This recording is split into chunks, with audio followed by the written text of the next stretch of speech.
Hello and welcome to Draft Digital Self-Publishing Insiders Live with Draft Digital. Oh my God, it's been so long since I posted. I don't even remember the name of the show, but I do. I do remember the name of my awesome guest, Ricardo Fayet. Ricardo, welcome. Thank you, Mark. Always a pleasure to be on the show. Yeah, and it's so cool that the Draft Digital team has given over the stage today to people who are not celebrating by hanging out with family and friends and stuffing themselves with turkey. So, yay! Yay! It's a great day of the year for us non-Americans. It is. We just call it Thursday. So Yes. we're going to be getting into AI discoverability, and I'm so excited to talk to you about this. But for people who aren't familiar with Ricardo Fayet or Reedsy, let's give them a bit of a background. Yeah, sure. So I think Ricardo Fayet wouldn't exist without Reedsy. Really. Well, he would exist in a different way, right? I guess so. I guess. But yeah, Reedsy started back in 2014, so I think around the same time as Draft Digital, or maybe 1 year younger. That's why we're your big brother, probably. We treat you like the younger sibling. Okay. Exactly. Yes. Yes. We're sister companies, really. That's what I always say.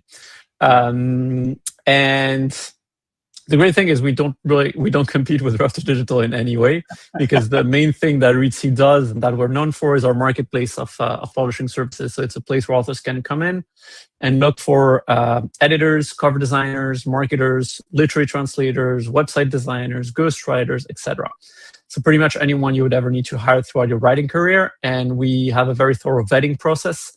We accept less than 5% of the professionals who apply to be listed on the marketplace. So it's kind of a place where you can trust that the people who you're going to find on there, they're good at what they do, and they're really consummate professionals. And so what I love about this is one of the biggest questions authors have, when the book's ready and they need to find an editor or a cover designer, or maybe to someone to help them with marketing, or any of a plethora of activities that different people specialize in. I love, because I speak to so many writers, I love being able to say, well, if you go to reedsy.com, you can find them, and it's not just anyone who slapped up a shingle and said, oh, I'm a professional at this. I mean, you actually have to apply as a professional to get listed on Reedsy, which means you guys have curated. Yeah, absolutely. And you should know that, because you were, or maybe still are, a marketer on Reedsy, right? Yeah, I was. Things got a little bit too hectic. So and one of the things as a professional, if you are on Reedsy, when things get really busy, you can kind of take a short hiatus, which is kind of handy. So you can get caught up on, turkey and other things that you need to get taken care of. Exactly. All right. So before we get into the topic at hand, I think it's Guillaume says that I've read Ricardo Fayet's ebook, How to Market a Book. Great book too. So that book is available still. People can, if they're looking for how to market a book, and is that still available for free so people can just go and download that? Yeah. The ebook is still available for free everywhere where ebooks can be found. We even have it on our direct store, books.reedsy.com. Okay. Because everyone has to have a direct store nowadays, right? If you're wide. And yeah, the ebook is still free. Obviously, paperback and hardback are available. And yeah, I updated it this year. Actually, I did a 2025 edition of the book, and it has now like a lot of advice around how you can use AI to automate certain parts of your marketing with like a few prompts in there. Have a dozen prompts that authors can use for stuff like. I have to get my hands on the new edition now. So there we go. Awesome. See, and you can get your hands on it for free too. So. Yeah, I have to pop up a few comments. So Nigel says, use a cover designer through Reedsy. She is excellent, and the system works well too. So, excellent. Always like to hear that. Yeah. That's that's a normal experience to Reedsy. I would say, obviously, when you're working with professionals, things can go wrong. So, like one in 100 collaborations that we have, we get a report about it, but we have a project protection in place in cases like that. So we mediate any potential disputes, and that's awesome. Kind of an additional safety net that you have on top. I really appreciate that when you get that guarantee as well. And also, so happy Thanksgiving to everyone from the US who may be watching, taking a little bit of a break from all the other activities as well. So, but there's another tool, right, that we were just talking about before we went live to air that people are now taking advantage of for writing online. Can you tell us just a little bit about that? Yeah, it's called Reedsy Studio. I think we rebranded it to Reedsy Studio last year. And essentially, it started as a formatting tool. So authors could just like import their manuscripts and use Reedsy Studio to format for EPUB and print-ready PDF for free. A little bit like the draft digital templates, except you can see your text in there, you can modify it, etc. And we've really turned it into a full-on collaborative online writing tool. So you can write in there in real time with other people. You can invite your editor in there to collaborate with track changes and comments in real time. So it's a little bit like Google Docs. It works a little bit like Scrivener as well. So you can have your chapters in the sidebar, or parts even of the manuscript. You can drag and drop them around. So you can add front matter, back matter. So it's really a Google Docs for books with a lot of features in there for tracking your writing goals, and things like that. And I would say 90% of the tool is free, so you can, as I said, co-write in there in real time from any device. So the only thing you need is an internet connection. We don't have an offline mode at this point. Right. But it works from any browser. So you can write on your phone, on your tablet, on your computer. Wow. And I know, so I'd heard of the tool. I didn't realize it also had the track changes aspect to it, which is great for, well, I mean, it's critical for working with an editor. Yeah. So we already have quite a few Reedsy editors working in there. And we're planning a full integration with the marketplace, so that if you've written your book in Reedsy Studio, you can, share a first chapter with an editor whom you're looking to hire, so they can do a simple edit, and then you can share the whole manuscript with them, and they can edit, etc. So we're looking to bring it into the marketplace, but right now it works, and it works with anyone, right? If you want to invite an outside editor, that's free. They just need a free Reedsy Studio account, and they can edit your book in there in real time. You can write chapter 5 while they're editing chapter 1. And unlike Google Docs, it doesn't stop working after 80,000 words. Okay. So that's a good so thing. That epic fantasy, that Brandon Sanderson-sized epic fantasy is going to be okay in there. Exactly, okay. Yeah. All right, excellent. All right, so let's get into today's topic at hand. And thank you for that background about Reedsy and some of the amazing free tools, as well as resources that Reedsy has available. But we were going to talk about AI discoverability. So we're in a kind of a bold new era of access to things that weren't there several years ago. Let's where do we start with AI discoverability? I think we should all start running a few searches for books on our favorite AI chat, right? I think most of us use either ChatGPT or Claude or Gemini or some chat like that, or even if we don't use any of those, if we just use Google, now Google serves you AI overviews, right? Yeah, it does. Yeah. So the stuff you have at the top is AI generated by a version of Gemini, basically. Okay. So my thinking was, if like search is moving to AI, it's very likely that search for books is going to move to AI as well, right? It's going to be powered basically by large language models.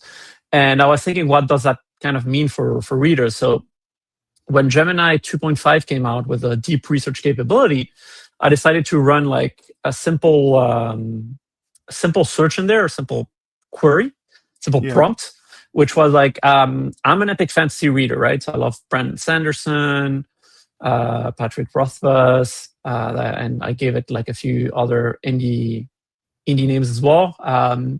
And my partner Sarah, who you know, she reads romance. She's an epic fantasy fan as well, but she really likes romantasy. So she's read Sarah J. Maas, Rebecca Yarros, and a bunch of other stuff. And I'm like, with this huge hype around romantasy, I'm curious to try it, but I don't really care for sex scenes in my books, right? So I asked Gemini, this is the situation. Can you recommend like recently released romantasy books that are very well reviewed and that I should try, that have like a slow burn romance with no sex scenes and maybe an enemies to lovers trope and like fays and magical creatures, right? So that was kind of the prompt. Okay. And with a deep research, so since I asked for a deep research, it went out and it searched for the internet for a good 5 minutes. And what it did is it performed over 100 Google searches, right? So that's how all these models work. When you ask them a prompt that requires them to search the internet, they're going to run a bunch of different searches related to your prompt. Then it took all this information together and it created a very, very, very long report that contained a table of like 5 books that I should read. And I looked at the synopsis of these 5 books and I was like, this is actually something that I would be keen to try. Like, this is a really, really good recommendations, like librarian level recommendation, but from a librarian who has access to infinite knowledge and a very fast processing ability of this knowledge, right? So that made me think, okay, if it's very likely that in the future readers are going to discover part of the books that they come across through AI. Okay. Wow. So that is so fascinating. So I love that extra layer. It's not just find me a fantasy novel to read. Find me a fantasy novel with these particular parameters. And, exactly. Which I think maybe people don't often think about when they go to do it. Like, as an author, I want to go test this tool and do a prompt. Okay, find a new horror novel, from a Canadian author. Like, that may be as far as they go, but you really broke it down. And I guess with large language models, I guess the more elements that you break it down with, you said, I don't want anything overtly sexual, right? I want to have romance, but nothing too spicy, that kind of stuff. It really helps you serve those things up because you can really dig down. Yeah, exactly. I think we authors don't think about those searches because that's not how we've been trained to search, right? If you enter a long sentence like that in Google, you're going to get terrible results because Google's not built for that. At least you used to get terrible results. Yeah. But as search becomes a lot more conversational, right? And even I don't know if you do this, but like when I go walk the dog, for example, who has decided to completely hijack this call,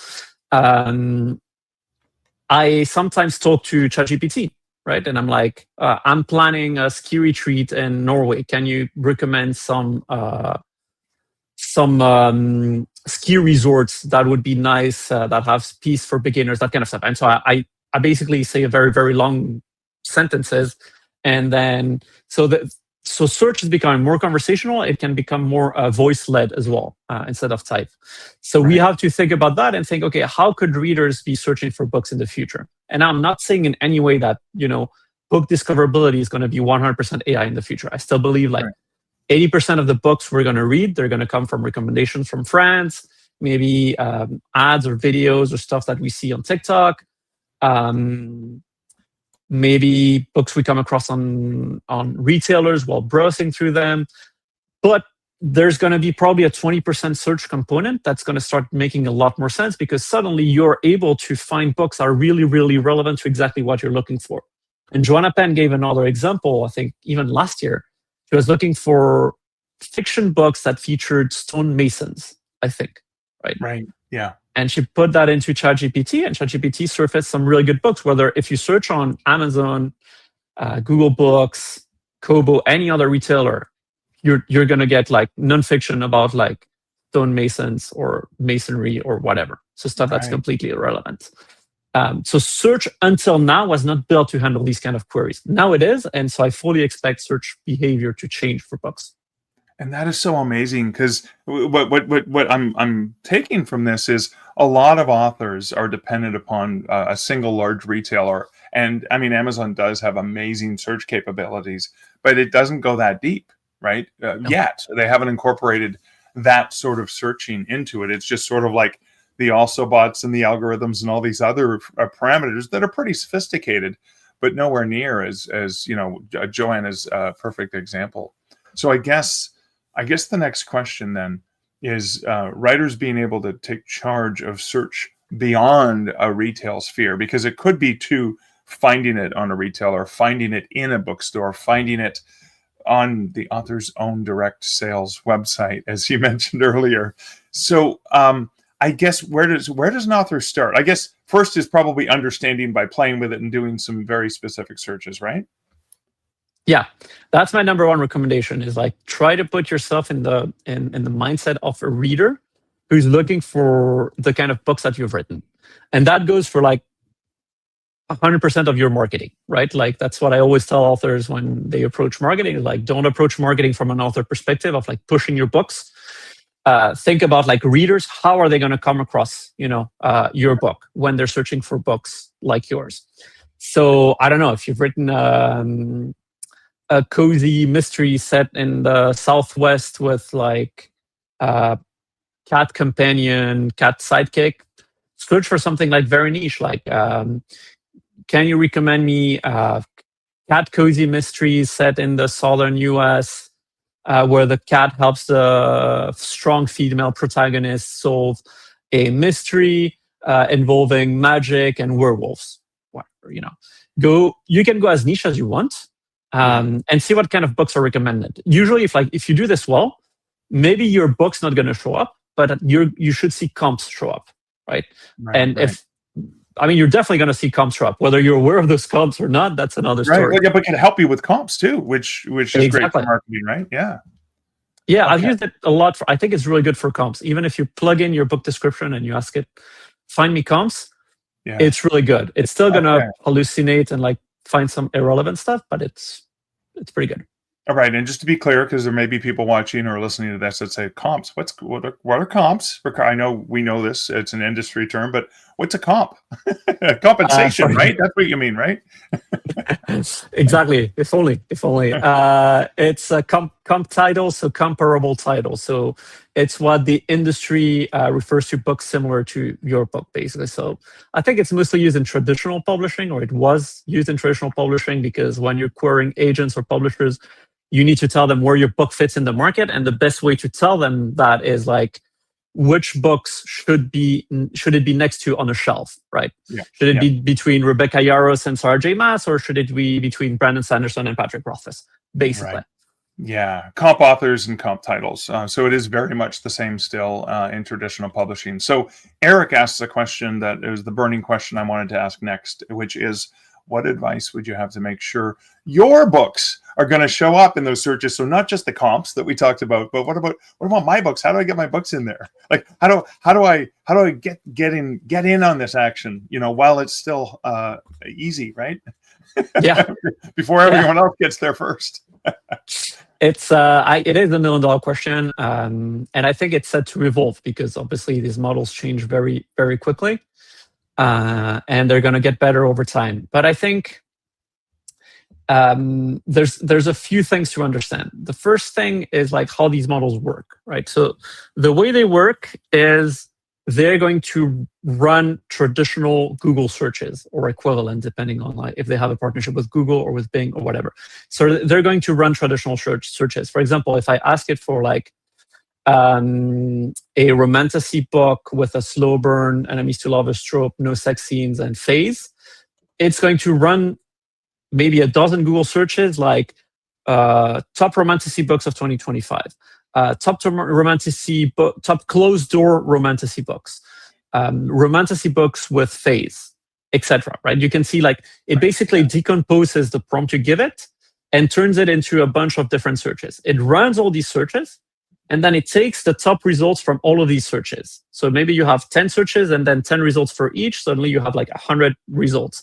And by results, I mean like entire web pages, so like very long documents. It takes all of that and it builds what we call a corpus, right? And so that corpus is what it uses then to retrieve information from. So what do you need to do first? Well, first you need to optimize a little bit for traditional search, right? Because the more times a book appears in this corpus, the more chances it has of being selected in the end. And obviously, the best way to achieve that is to be in as many listicles as possible. Because what these AI tools are going to look for are listicles of books. So top 25 romantasies of 2025, right? Who's going to do that? Goodreads, Listopia. I'm pretty sure there's a Listopia list of romantasy books in 2025. Right. Sometimes BookBub has an article on that. Yeah. Book Riot can have an article on that. A romance or romantasy blog. Right. What else? A Fable, maybe? Fable. A local author blog. And then social media, right? So I didn't like Goodreads is a social medium, but like all the social media like TikTok, Facebook, etc. So all social media are indexable by search engines except for Instagram, and some part of Instagram is starting to be. And depending on the LLM we're talking about, they're going to pay more or less attention to various social media. For example, Google has a partnership with Reddit, right? A billion-dollar partnership, a stake, like it's massive conflict of interest, if you ask me, but whatever. But we're they not have a here to get partnership with Reddit. political. Yeah, exactly. We're not here to get political. We love Google. But so obviously they're going to give more prevalence to like Reddit. So if your book is mentioned a lot on Reddit, Reddit is mega important for Google, right? And for Gemini. For Perplexity, I think we saw that YouTube is quite important. Obviously, YouTube is also part of Google, so it's quite important for Google as well. And then ChatGPT is going to pay more attention to like traditional web rather than social media. But there's studies out there. Like if you just search for the latest study on like which domains are cited the most in AI chats, you're going to see different charts around that. Wow, that is absolutely fascinating when you think about it that way. So it led me to believe, I'm heavily involved in the Wide for the Win movement, having written a book of the same name. And so CP Trainer's like, well, don't be exclusive to Amazon. And the lady writes even says that, Draft to Digital helps make the wide author life easier, as Mark trips over his tongue. But is that true then? So like having an online listing at a single major retailer versus that same book appearing in, 13, 14 other places, does that actually potentially help? 100%, it helps. So there's this little story that I told at the presentation I did at NINC on this topic, and it's this. It's one of the content marketers for Ahrefs. So Ahrefs is one of the biggest SEO tools in the industry for like Google SEO. Right. And so one of the Ahrefs employees works on the SEO content marketing side of things. Is also an author and has written, I think it's a techno thriller. Yeah. And so on his own author blog, right? He obviously has a page about his book, but he also has a blog. And what he did is he sort of gamed the system. On his blog, he did like dozens of listicles of like the top 100 techno thrillers, top 25 techno thrillers of 2025, right? Top thrillers with technology, okay, and he top techno thrillers with female protagonists. Like I'm not kidding you. Like he made dozens of very, very similar lists like that, and they were all on his own personal blog. Like he didn't create them on Listopia or anywhere else. And then suddenly he saw an article by Forbes, by a Forbes journalist, of like top 25 techno thrillers of 2025. And his book was in there. And his book sells nowhere near the level to be there. Right. But what happened? Like obviously the Forbes journalist tasked to write an article on of top 25 techno thrillers, and knowing probably nothing about the genre, turned to an LLM, probably ChatGPT. ChatGPT ran, all these searches that we talked about, created that corpus, and within that corpus, there were probably like a dozen articles from this guy, all of which mention his book. So his book was picked up by ChatGPT for the recommendations, and in turn by the Forbes journalists who used that. So just that can work. It's like gaming the system a little bit, because I don't think that's going to work for very long. They're going to get smart enough to say, okay, if it's the same domain mentioning this book, do not completely trust that, right? Try to contrast the information. But right now that works. Another hack that people are using is Listopia lists, right? As an author, you cannot include your own books on Goodreads into a Listopia list. However, you can ask your friends to do that. So you could go and ask your friends and everyone here in the chat to go to the top horror list in Listopia and add your books to it. Right. Which I strongly encourage people to add. One Hand Screaming by Mark Less. I'm kidding. But But I want to clarify a couple things and go back to this. So earlier when you talked about that expert href, I just popped it up on the screen. That's what you're talking about, which is the link within a website, correct? Is that what No. Okay. Sorry, no. It's my apologies. Ahrefs. Oh, hrefs. Okay. See, I heard href, and I'm like, oh, that's the thing that links to something in HTML. No, so I got that completely wrong, which is why I'm glad I asked. So it's yeah. I've put the link in the private chat because I don't. I can join the comments actually. Thank you. Thank you. I'll copy that over and I'll share that here. That's me. Hang on. I save the banner and then I can pop it up so people can see ahrefs.com, which is a reference to that, isn't it? Somehow. Yeah.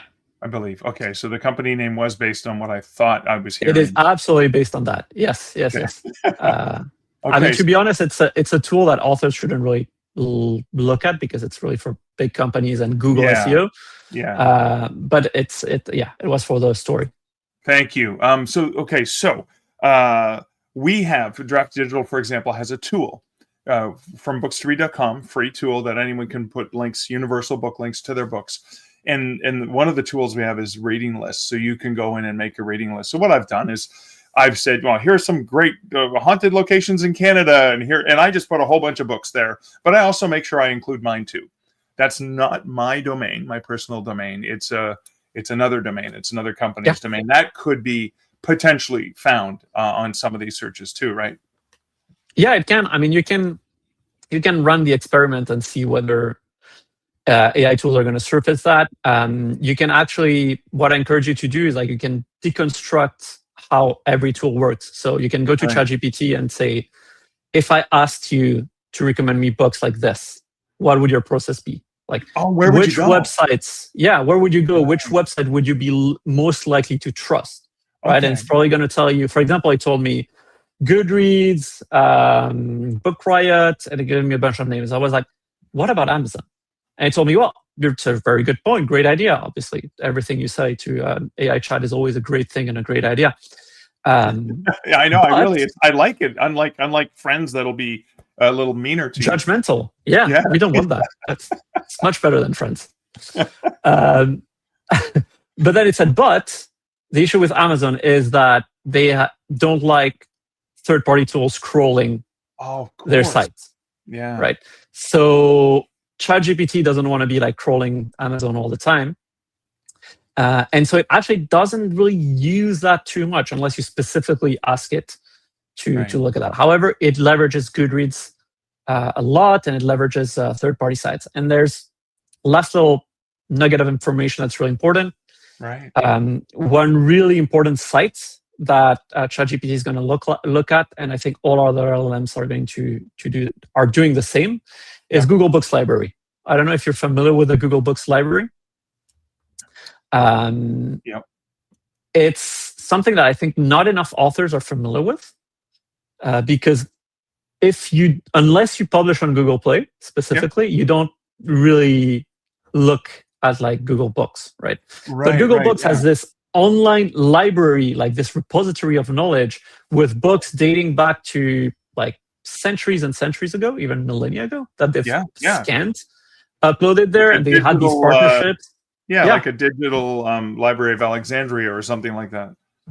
That's exactly what I said, I think, in one of my latest newsletters. But I think I compared the size, and I think it's 12 times what the Library of Alexandria used to be.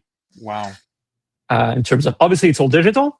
And there were some court cases between the big 5 publishers and the Google Books Library around fair use and stuff like that. So it's a little bit controversial.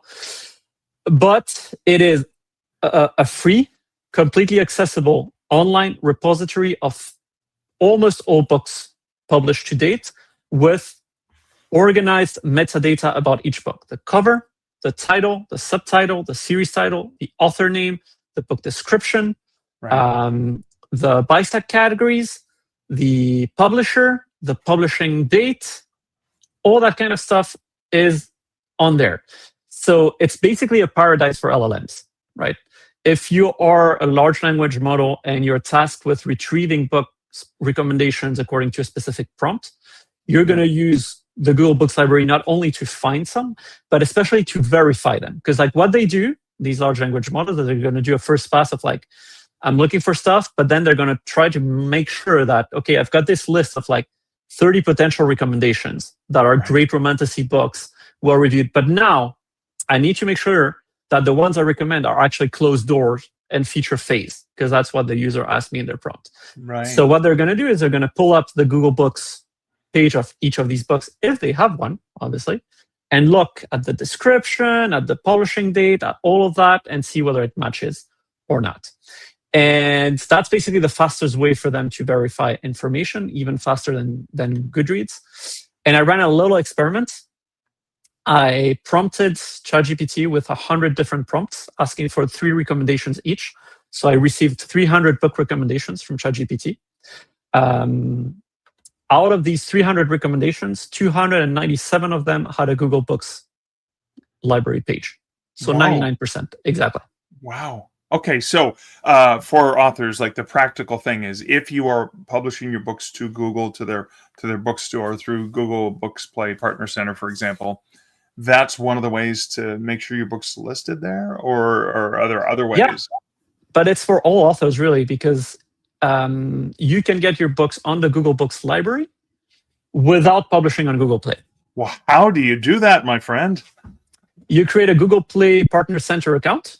Okay. Right? You create a book as if you were going to publish it on Google Play, except when they ask you what do you want to do with this, instead of ticking publish it on Google Play, you tick make a preview available on Google Books. Oh my God! So you're feeding the search engines, and so this, for example, not that I encourage it, but if somebody happens to be exclusive to another retailer, they could potentially use that to make sure the book is actually discoverable. Okay, let's cut that part out. We don't want to encourage that. We want people to publish wide and potentially use draft to digital. So I'm just teasing. I'm teasing. It's up to you, dear author, however you want to run your own business. We're just here to help. Yeah, okay. but yeah, I mentioned that even if you're exclusive, you can still get your book on the Google Books library.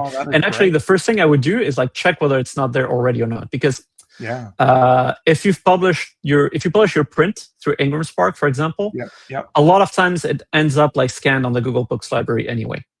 Ingram being the world's largest book wholesaler in the English language, so yeah, it's probably that metadata is getting in there somehow, right? So. Exactly, and I even saw some authors who had been like exclusive to Amazon forever.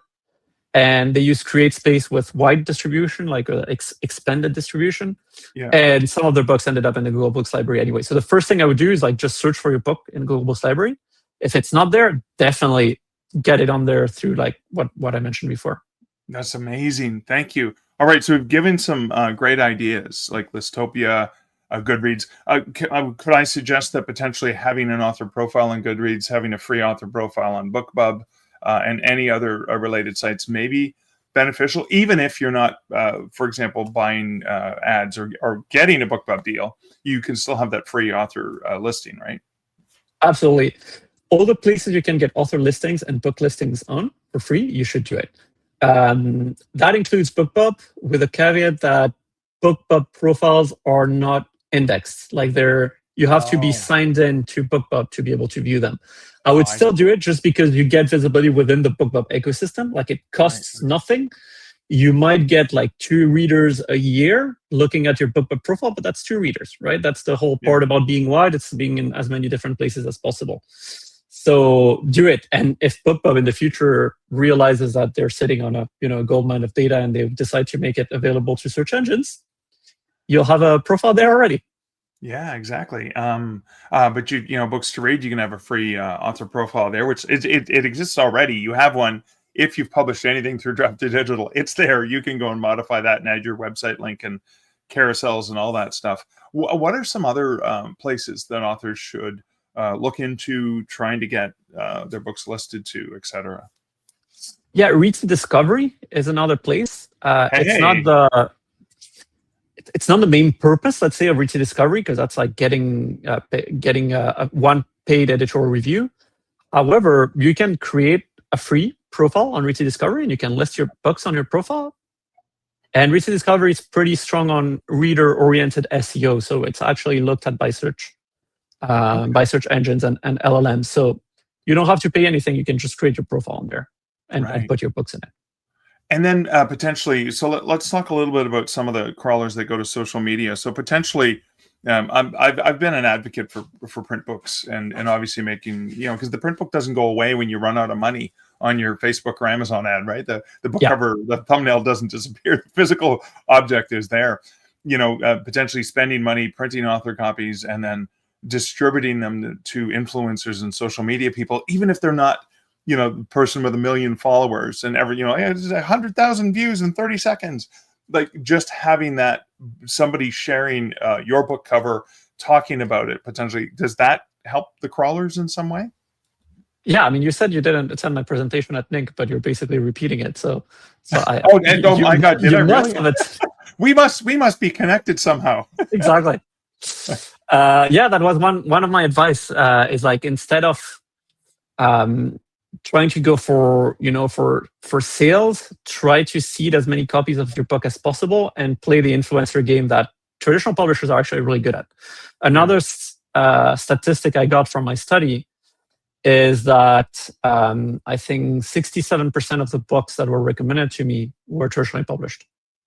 67%. Oh, wow. Okay, so because they've obviously been doing this for a long time. That's there's a few reasons for that. Let me actually find the actual numbers again, because it might have been more. It's actually a lot more. It's 63% from the big five. Okay. And then almost 30% from an independent publisher. Wow. So that leaves like 7% self-published books. Wow. And you mean, when you say independent publisher, you don't mean indie author. You mean like independent publishers that are not part of a multinational corporation, right? Like born in UK even like Canada. Okay. Yeah, even source books, like a publisher that's not part of the big five, basically. Yeah. And they're an independent publishing entity in Chicago, I believe. Yeah. Okay. Wow. Okay. That's amazing. And that's employing strategies that are not necessarily digital first, right? Exactly. There's a part of digital, because like obviously what all these publishers have is a really strong website with really good reputation. Right. Yeah. A catalog. Exactly. Some of them have online stores. Like I think a lot of imprints from the big five have like direct stores. Right. And what they also do really well is what you mentioned. It's like giving print copies to influencers, generating that pre-publication word of mouth, like releasing the hardback first, giving it to booksellers, influencers, etc., getting a bunch of videos about it, getting a bunch of buzz before even releasing the hardback or the ebook versions. So that's expensive to do, right? But so is paying for ads on Amazon, Meta, etc. So that's one thing I would encourage authors to do, is like try to do what the big publishers are doing, like send like really nice boxes with their books in them, little extra swag, so that you can trigger those like cool unboxing videos. Obviously, you got to realize that all these TikTokers, they talk to each other, all those bookstagrammers, they talk to each other. So if one receives that amazing box from like an author with a great book inside, they're going to tell all their TikTokers this is amazing. So it's worth a try. I would say. Oh, that is fantastic. Thank you. So one of the things I was thinking about, like, the publishers have catalogs and stuff like that, and the lists. So even on your own website, potentially making sure that a listing for your book includes more details, ISBN, description, all of those. It's not just the cover and a link to a retailer or a universal book link, but potentially having more details there on your site. That's yet another URL that's serving the greater community. Okay. The more information you can give to LLMs for them to really understand what your book is about, the better, because they cannot ingest the entire book, right? Thankfully. We don't want that.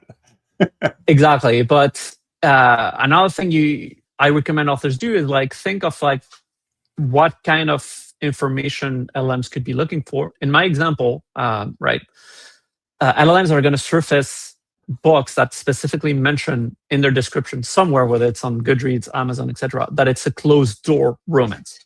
right? Because if there's no spice in your book, if there's no sex scenes, but you don't mention that anywhere, there's no way to know. They can check the reviews, so that's one way. But if the book is new and doesn't have a lot of reviews, then they're not going to look at that, and they're going to look predominantly at the description. So try to work into your descriptions, whether that's on your own website, on Amazon, and Goodreads, etc. Try to describe your book and the tropes and all the things that you think readers could use in a search. Yeah, so that the themes and the tropes, potentially incorporating that somewhere in the metadata, in the description, whether it's keywords, etc. But I love that. So speaking of keywords, Linda has a question. Do LLMs pay any attention to keywords like the 7 allotted by Amazon or keyword phrases? And sort of that's kind of what you're getting at, right? Yeah, they definitely pay attention to book descriptions, right? Because that's publicly available information on the website page. They don't pay attention to your Amazon, to your KDP keywords, because they don't have access to that. The only place, the only company that has access to that is Amazon. And so Amazon pays some attention to those, obviously. Okay. But like ChatGPT, Google, Perplexity, Claude, they don't have access to that. They don't know what your 7 KDP keywords are. So they definitely don't matter as much for LLMs. And I think keyword and that kind of metadata-based search is sort of going to go away. Like Amazon has introduced Rufus, which is their sort of like AI chat. It's not great. It's actually terrible. But it's one thinks it's going to get better, right? And what Rufus is going to do is look at the book, the Amazon descriptions, right? Not really care about the keywords, because like, let's face it, authors and publishers have never really been very good at like keyword metadata and like describing their books well through those keywords, right? It's a system that sort of worked, but it's never been optimal. Right, and I would advise that rather than thinking about keyword stuffing, think about a phrase that incorporates themes and tropes that is human readable, so it doesn't look weird, but also can feed the LLMs. Exactly. Okay. Wow. Yeah. This is amazing. Okay. So I've asked you so many questions, but you've probably had something you're like, oh, I hope we talk about this, or this is something I really wanted to mention, because as we just have a few minutes left, any sort of last thoughts or things you're like, oh, Mark, but we really haven't talked about this yet. Sure. I can give you another stat from the little research I did, which is a little bit more encouraging than the than the traditionally publishing stat. It's the books that were the publishing dates, right? I think I have.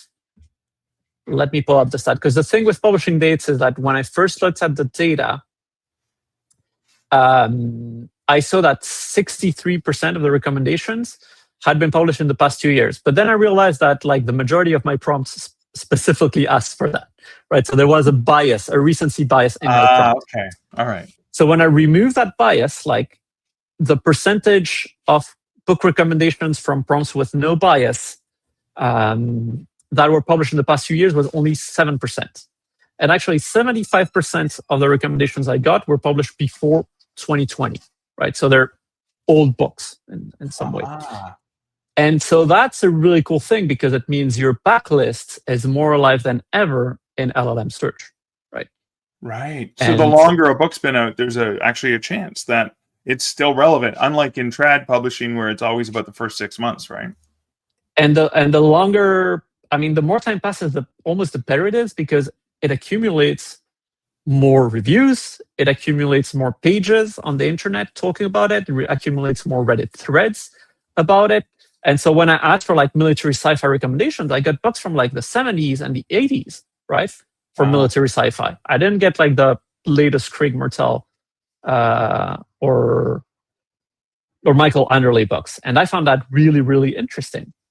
Yeah, wow, that is fascinating. Ricardo, I want to thank you so much for this really great conversation and insightful chats. My just pleasure. a reminder, Ricardo's got an amazing free book on marketing that has some of this information in there, up to date, how to market a book. And I think you can find a link from it. You go to Reedsy.com and you can find the link from there, or you can just Google. You go to Google search it, or LLM search. Actually, say books.reedsy.com. Yeah, books.reedsy.com. But you can also potentially go to your favorite, Chat GPT or whatever, and say, "Where's the best place for me to find and read Ricardo Fayet's book, How to Market a Book?" There you go, and then you can play with it and learn, because we're all about learning, right? Yeah, awesome. So thank you for that. Reedsy.com, an amazing resource. Ricardo Fayet, a gift to this industry and to authors everywhere around the world.